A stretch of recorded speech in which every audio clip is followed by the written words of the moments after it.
natin. Si Kuya. Oh, at si Bunso.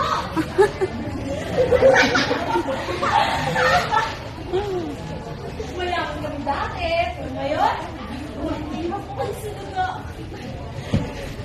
Si Kuya, napalamunin na nga ni nanay.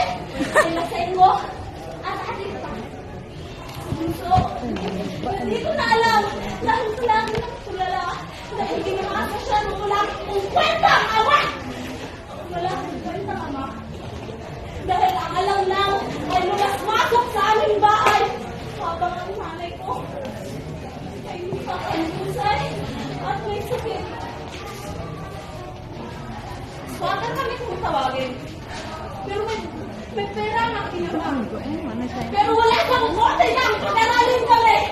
Imbis na pag-aralin kami.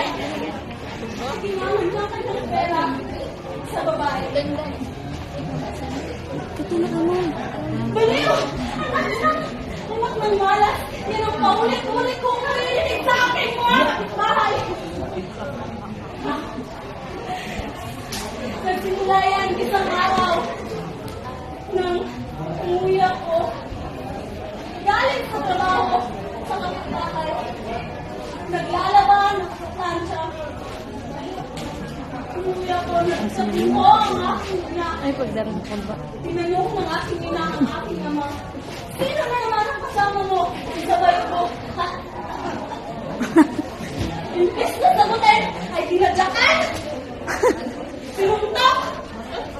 Iniwan. Wala na nanay. Nilapitan ko ang aking ina.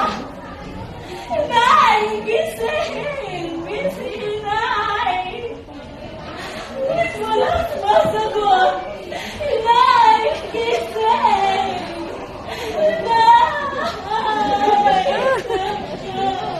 Ako malalabi. Inay! Bakit? Nagdilim ang aking tuloy. At narinig ko ang bawat tawanan ng aking ha? At ang tuloy babae. Nagdilim ang aking mga mata. Kaya pumunta ako sa Kinuha ko ang...